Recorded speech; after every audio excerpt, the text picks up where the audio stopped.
We will now transition to our question and answer session. Just a reminder to our audience that you can submit your questions for any of the companies. We do have a few questions already, some directed at particular companies and maybe a couple of general ones. Perhaps we'll start with some questions directed to particular companies. And Ben, since we have you on the line, given the number of royalty companies and demand for royalties, would you potentially look to sell the royalty on Barcelona? It is something that we could potentially sell it. Agnico Eagle, the joint venture partner, has a right of first refusal to buy that 2% for $5 million. And so if we were offered something that we'd have to consider. Right now, Orex does have $3.2 million in the till, so we're not breathing on fumes. We do have money to operate with our joint ventures, and it's a valuable asset. I don't know when the right time would be to sell it. When silver prices are down, maybe it's not the right time to sell it. But a royalty streaming company, we'd certainly entertain the possibility. Great. Thank you very much, Ben. We do have a question for Reyna Silver. Lauren, if you're on the line. One was kind of a clarification question. It said, you said, I thought I heard Ms. McGaw say Gigi phase 3 drilling next year. Is that accurate? This upcoming year, somewhere between the end of the fall and beginning of 2023 will be when we're moving into drilling again at Gigi. Great. And then one general question, you have encountered both skarn material and mineralization in the overlying limestones. How does this change your approach to targeting the drill program? So prior to this, we were looking for that source intrusion, that sort of bus terminal, as the idea that we could work the end being the historic district against that to find the middle. By finding these upper level structures, we now have the opportunity to potentially look for an additional route of mineralization. So, we're still looking for that bus terminal. We're still looking for that source because that gives us one end. We can tack that down. We can work that against both the historic district and potentially against this newly found upper level mineralization as well. Great. Thank you, Lauren. You're welcome. Question also for Southern Silver, Rob, and I think perhaps we have Larry on the line as well.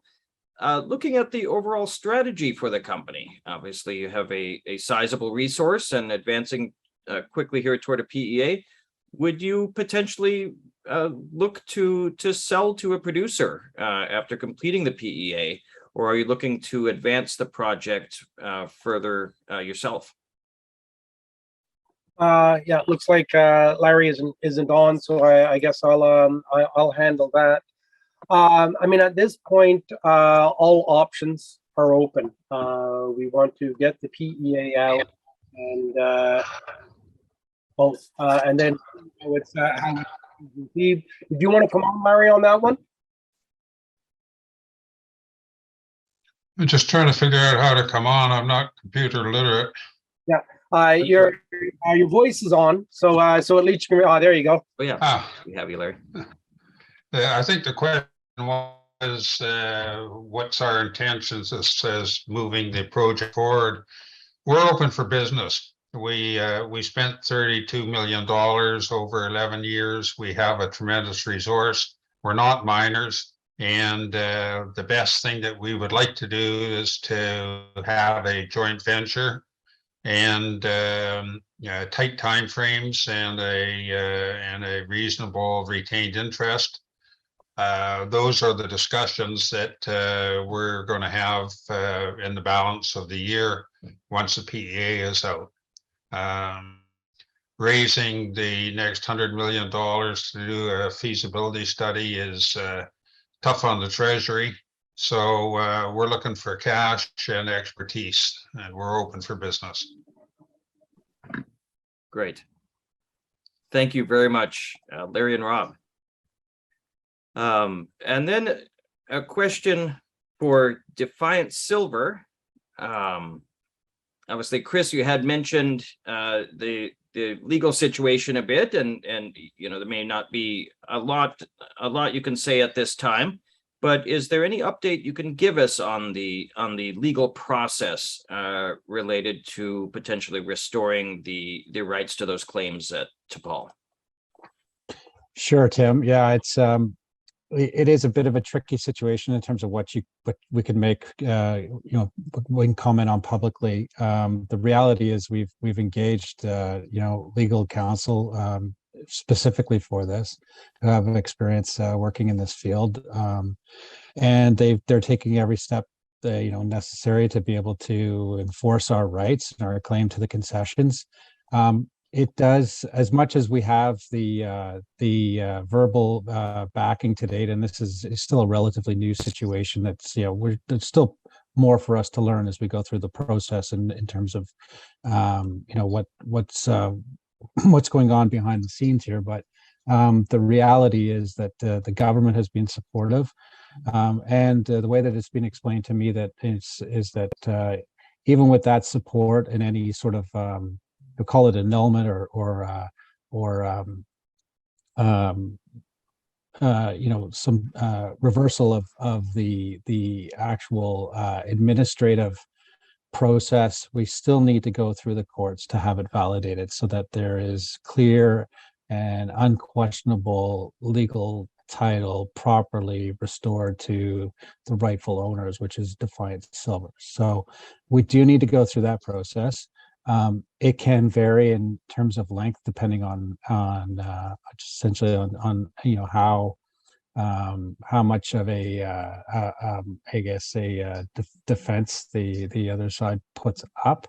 But we're definitely pushing to get it done as quickly as possible, and as soon as we have information that we're in a position to be able to disclose publicly, we will do that. Great. Thank you very much, Chris, for that. And finally, a quick question for Silver Viper. Steve, obviously, I believe you're in the financing now, someone had said.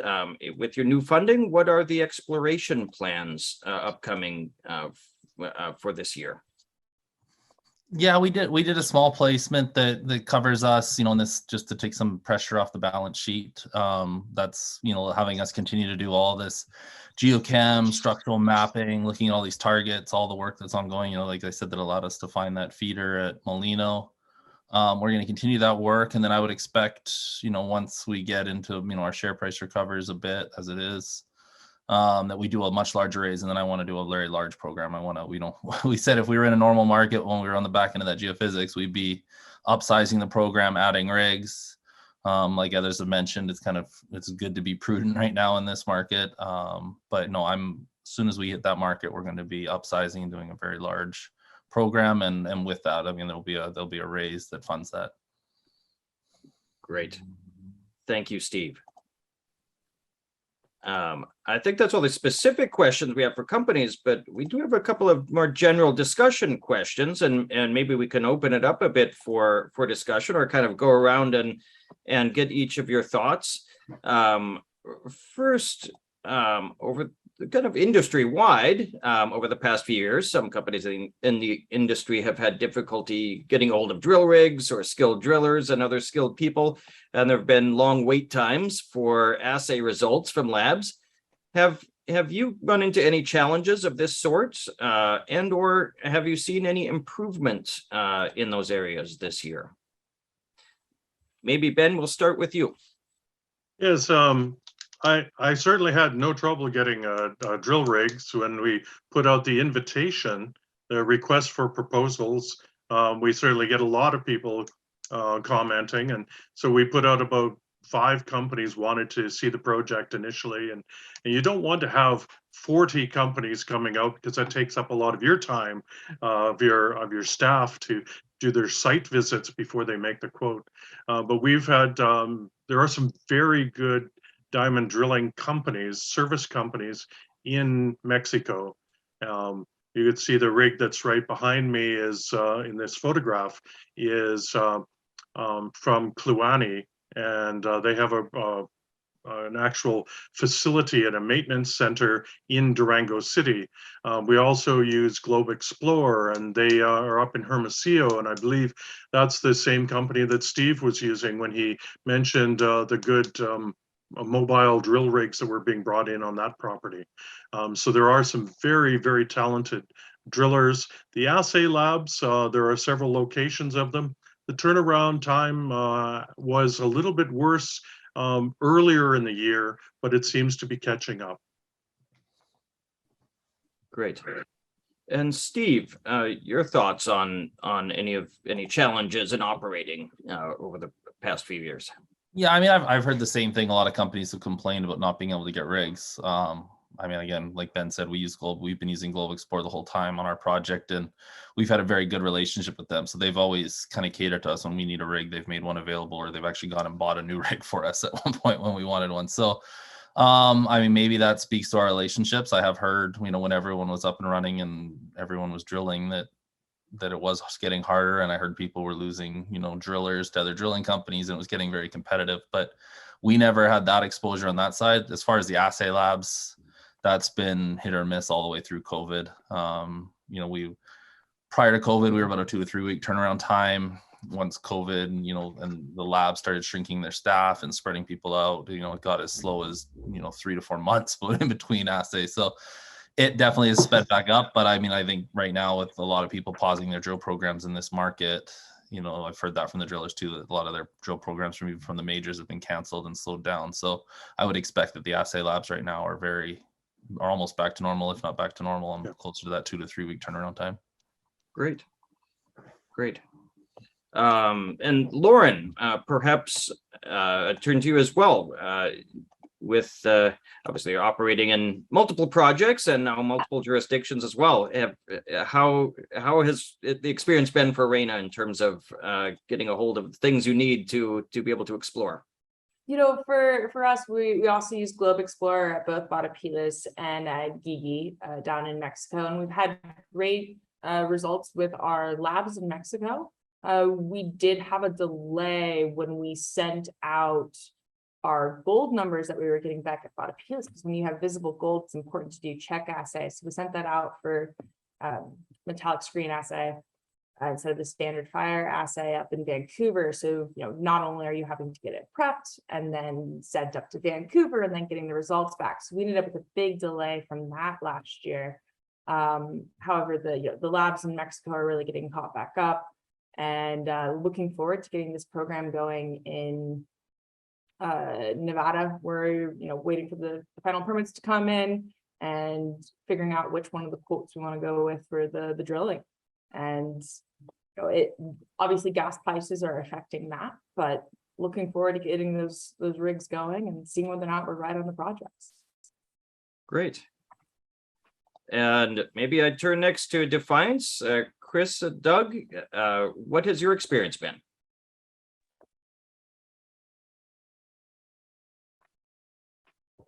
Yeah, I think Doug, why don't you take that one?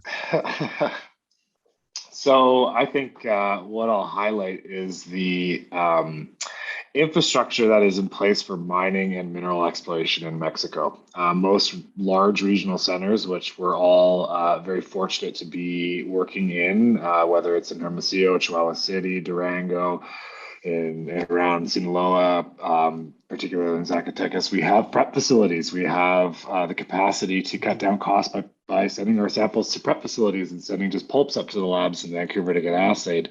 We have very skilled technical workforce that is, because of this deep cultural understanding of the role that natural resources play in the economy of Mexico, like the largest contributor to GDP in the state of Zacatecas is mining. So there's a tremendous amount of infrastructure that's already in place, and there were other variables that played into the delay in Mexico that I'm not sure had the same impact globally. It wasn't so much that there was an intensity of input of samples going to these prep facilities, but pandemic, COVID. You had people that just weren't able to make it into work, but we've seen pretty consistently a 3-week to 9-week, we'll say, turnaround time, and we kind of see that across the board with the service industry in Mexico when it comes to getting something done. Sometimes on the, as Ben was saying, on that request for proposal side of things, you get kind of clouded with the amount of, quotes coming in or proposals that are coming into the companies. But when it comes down to it, you can get a lot of stuff done for a really cost-effective price, and go through any of our MDAs, go through any of our financial statements, and you can see you can get, it's not quite pennies to the dollar, but we'll say it's, 75 cents to the dollar, and we're getting drill holes put into the ground, and we're getting assays back quite quickly because of this infrastructure that's in place throughout Mexico. So I think that we're all pretty fortunate with our capacity to get that turnaround time. Sometimes things happen out of the control, these black swan events that happen, and that's out of the control of the mining industry. But the fact that infrastructure is in place, and that cultural understanding, and just huge mines across the country of Mexico does help us smaller companies in our, striving to drive for success. Great. And finally, I turn perhaps to Rob and Larry with Southern Silver. What is your experience been? You've been fairly actively drilling in the country, and have you had any challenges in over the last couple of years? I really will say, pretty much mirror what the rest of the panel have been saying. We had a long-standing relationship with a drilling company, BDD, back when we first started drilling the project, and so we didn't really have any, and then they ended up selling to Intercorp, and so it was with Intercorp that we picked back up again. I think it was September 2020 was when we started drilling. And then the drillers just simply kept turning, and they've kept it going. I think we started on a 5,000 meter program, or commitment on a 5,000 meter program, and over 20,000 meters later, we really just finished up about 10 days ago, drilling on the North Skarn. So that was never really an issue in terms of getting a drill. In terms of working with Intercorp, they were always very good and very attentive. And worked very well with our crews on the ground, and made sure that the job was done well, and very timely, and good production. So I mean, similar to what I think what Doug was saying, I mean, if you check our drill costs or our direct drill costs, then yeah, we're doing extremely well, and in comparison to our peers, as well as other jurisdictions throughout certainly throughout North America.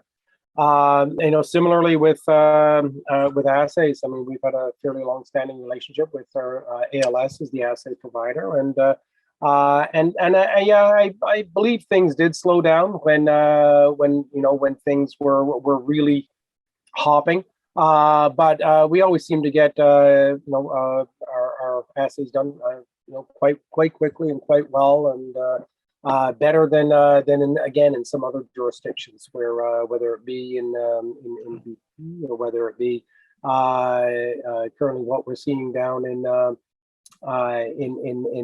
New Mexico. New Mexico is a bit more of a challenge.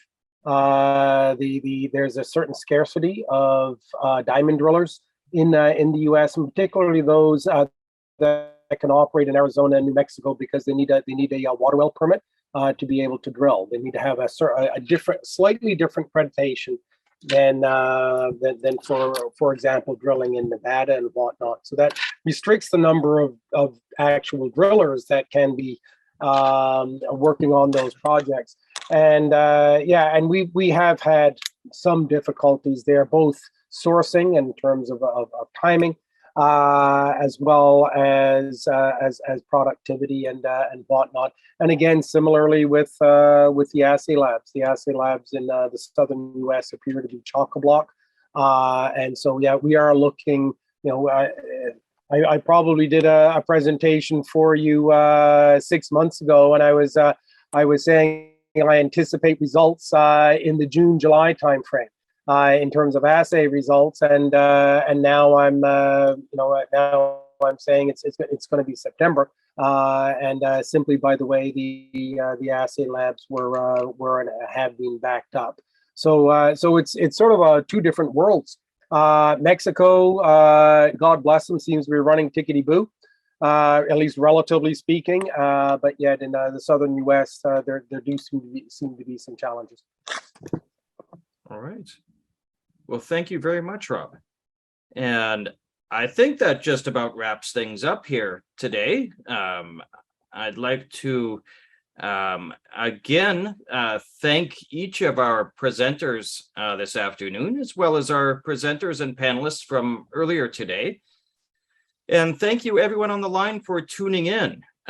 This wraps up the Red Cloud Summer Silver Conference for this year, and we hope you enjoy the rest of your day.